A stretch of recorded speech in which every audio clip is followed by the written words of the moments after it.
우리 성경 보겠습니다. 로마서 14장 우리 1절서부터 4절까지 보겠습니다. 시작.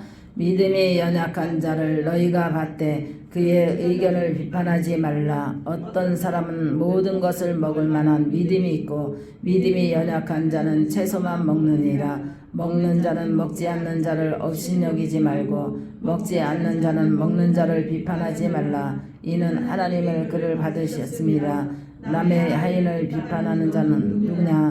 내가 이런 것이냐? 넘어진 것이 주 안에 있음에 그가 세움을 받으리니 이는 그를 세우시는 권능 주께 있습니다. 아멘. 기도합니다. 살아계신 아버지 하나님, 오늘도 하나님께 기도합니다. 성령의 도우심과 인도하심을 하나님 얻게 주시옵소서. 은혜를 베풀어 주시리라 믿고 예수님의 이름으로 기도합나이다. 아멘. 할렐루야. 오늘은 믿음의 분량에 대해서 말씀을 전하고자 합니다. 우리가 믿음의 영적인 나이도 있고 영적인 나이가 있다는 것은 믿음의 분량이 많이 성장해서 세월과 함께 영적인 나이가 있거든요. 그래서 이게 영적인 나이가 보여요. 그래서 영적인 나이가 먹어갈수록 믿음이 많이 성장하죠. 근데 영적인 나이가 세월만 간다고 해서 영적인 나이가 먹는 건 아니에요. 우리가 350 우리가 1년에 우리가 52주 예배 잘 드리고 그 다음에 우리가 하나님 앞에 365일 동안에 우리가 어떻게 하면 하나님을 잘 믿고 나가느냐에 따라서 이게 신앙이 쑥쑥 자라면서 이제 영이 성장하면서 영적인 나이가 먹어요. 그래서 영적인 나이가 먹으면서 그 성숙한 신앙의 경계까지 올라가죠. 그래서 처음에는 신앙의 분량을 초신자라고 그러잖아요. 태신자. 그래서 이제 하나님 앞에 태어났다. 영적으로 이제 태어난 태신자다. 이렇게 얘기할 수 있어요. 근데 태신자가 말씀을 너무나 많은 것을 한꺼번에 못 먹잖아요.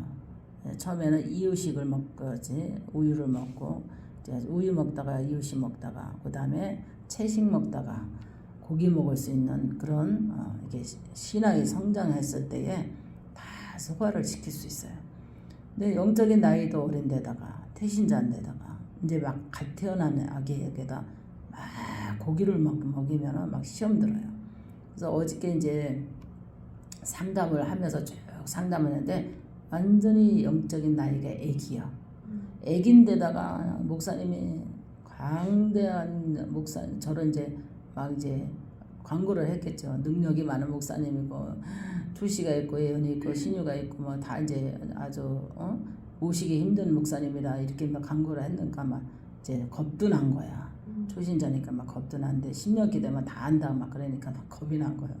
그래서 내가 보니까는 겁을 질렸더라고요. 그래서 영적인 나이가 보이잖아요. 영적인 나이가 보이고 한 분은 영적인 나이가 엄청 성장해서 정말 믿음이 굉장히 장성한 사람이 있어요. 권사님. 식사 대접하는 권사님은 믿음이 장성하셨더라고. 그리고 어린 영적인 나이가 아주 어린 그런 성도에게는 직원인데 내가 살살 달았어요. 살살. 그래서 기도 안 받아도 된다고. 상담만 해주고 하나님을 이제 믿을까 말까 하는 이런 시점이야. 그러니까 분위기에 따라서 이제 직원이니까 안 믿는 게 아니라 그냥 그 자리에 있을 수밖에 없는 거야. 예배의 자리에. 근데 이제 교회를 나가겠다고 하니까 남편이 핍박을 하잖아요. 그래서 핍박을 하니까 또 겁이 나는 거야. 내가 교회를 선택하고 하나님을 믿기로 시작하면 이게 일대니까 이제 겁이 나는 거예요. 그래서 제가 이랬어요. 하나님을 믿는 것은 이제 갑자기 많은 것을 알려고 하면 안 된다고. 많은 것을 천천히 이제 분위기에 젖어들어야 돼요.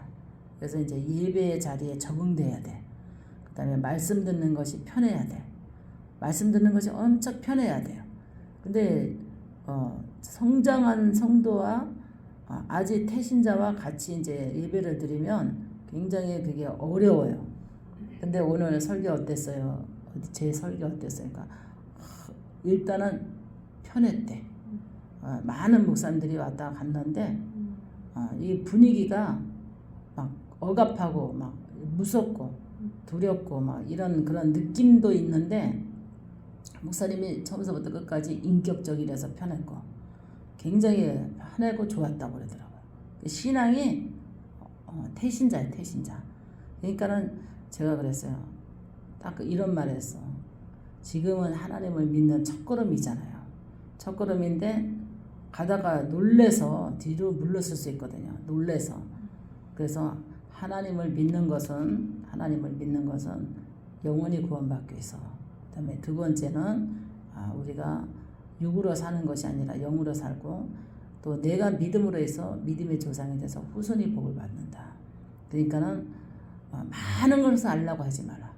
하나님을 믿을 때 많은 것을 알려고 하지 말고 그저 마음 편하게 하나님 앞에 그냥 예배 자리에 나오고 그게 굉장히 중요해요. 마음 편하게 예배 자리에 나오고 그 다음에 그냥 성경을 꾸준히 읽어라.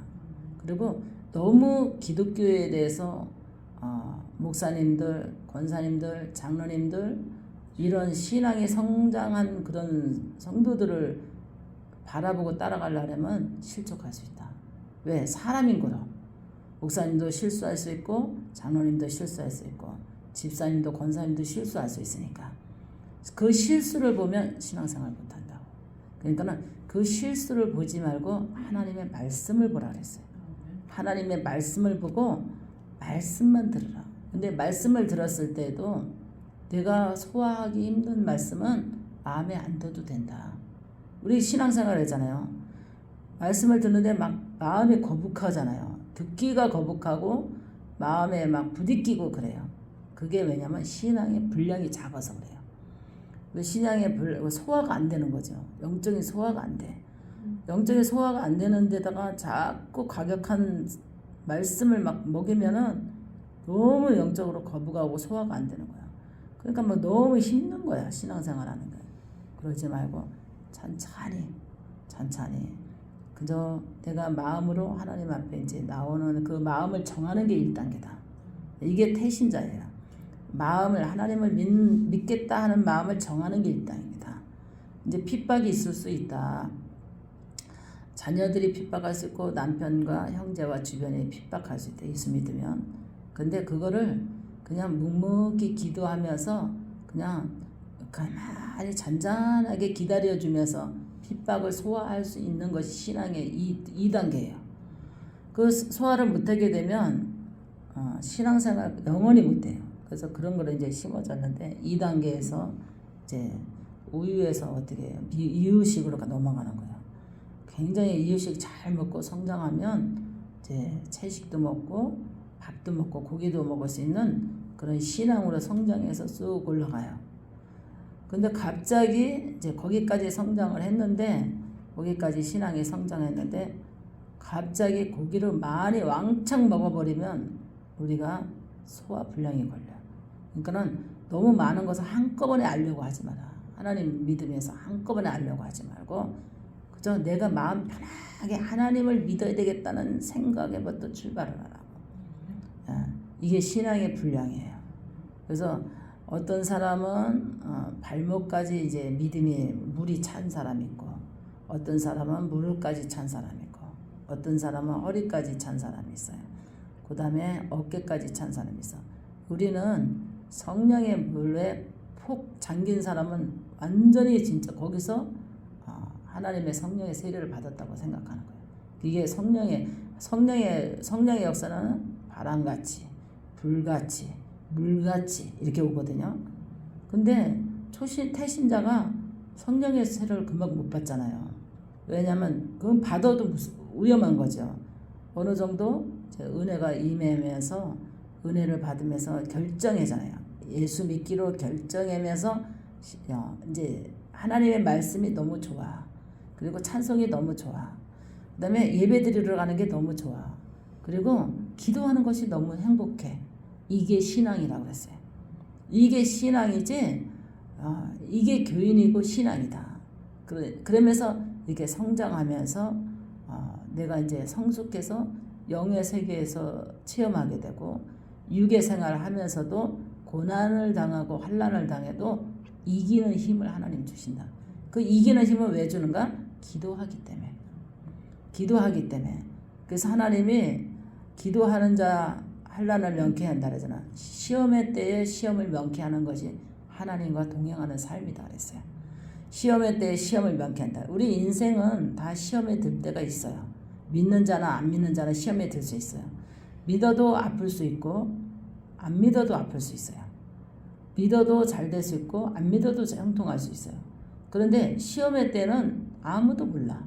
근데 시험의 때를 이길 수 있는 것이 뭐냐? 신앙이 성숙하다 보니까 기도하다 보니까 기도가 능력이 돼서 문제가 해결되는 것이 신앙이다. 이렇게 가르쳐줬어요. 어떠냐고 오늘 상담 그때 목사님 너무 좋았대. 그래서 이러면 된 거라고. 이렇게 거부가 오는 것이 아니라 이렇게 시작하는 거라고.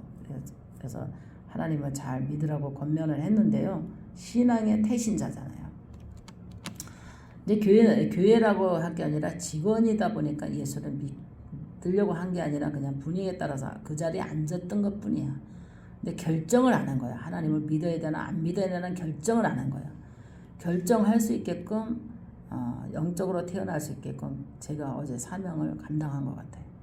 그래서 굉장히 그런 게 좀 보람이 있었고 우리는 믿음이 연약한 자를 너희가 받되 그의 의견을 비판하지 말라 그랬어요. 믿음이 연약한 자의 의견을 비판하지 말라. 그러니까 우리는 이제 신앙의 연조가 이제 생기면 영적인 나이가 들어가요. 그래서 영적인 나이가 들어가기 때문에 태신자를 실족하게 되면 연자맷돌 단다 했잖아요. 그래서 실족하게 하면은 누가 실족을 많이 시키냐? 교회 안에서 이 믿음에 연약한 태신자들을 사랑으로 잘 양육하고 가리키고 친절하게 성장해서 영적인 나이가 먹고 말씀의 고기까지 먹을 수 있는 신앙으로 성장한 사람들은 시험이 들어도 이겨. 그렇지 않은 사람이 시험에 들어서 넘어지는 사람은 꼭 누구 때문에 넘어지냐? 목사님 설교. 두 번째는 장로님 행함, 권사님 행함, 또 집사님들 행함. 행함에 안 좋은 눈으로 보였을 때 실족해요. 그래서 태신자들이 넘어지는 이유가 예수 믿으려고 출발했다가 스톱한 사람들이 지금 엄청 많이 있어요. 엄청 많이 있어. 교회는 가봤고 설교도 들어봤어. 예수 믿으려고 결정했다가 후퇴한 사람들이 엄청 많아요. 그래서 오늘 이 방송을 통해서 듣는다면 다시 한번 태어났으면 좋겠어요. 하나님의 영적으로 영으로 거듭나서 태어나지 않으면 육으로 난 건 육이에요. 영으로 난 건 영이라 그러잖아요. 영적으로 태어나지 않으면 천국에 갈 수 없거든요. 그래서 영적으로 태어나야 되는데 태어나지 못하고 나올까 말까, 교회 나올까 말까, 믿을까 말까 하는 성도들이 많이 있다는 거예요. 그렇게 해서 불신자로 뒤돌아가서 하나님과 거리감이 멀어진 사람들이 많아요. 그래서 이거는 누가 낙태시켰느냐? 직분자들이 낙태시켰어요.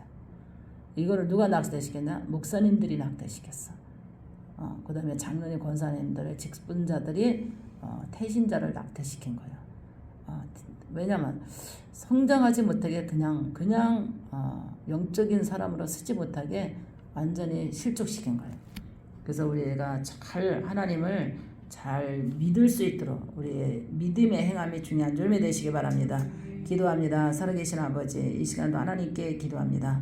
믿음의 분량대로 하나님께서 아버지 꿀을 먹이시고 하나님 아버지 양육하시기를 원하신 하나님, 아직도 하나님을 믿지 않는 아버지 하나님의 불신자들이 많이 있습니다. 주여 하나님 말씀도 받았고 예배도 드려봤지만 그들의 실족당하여 하나님 전에 나오지 못하고 하나님 아버지 구원의 반열에 쓰지 못한 아버지의 초신자 태신자들을 하나님께서 이끌어 잡아 주시옵소서. 오늘 말씀을 통해서 하나님의 은혜가 가득하기를 원하며 예수님의 이름으로 기도합나이다. 아멘.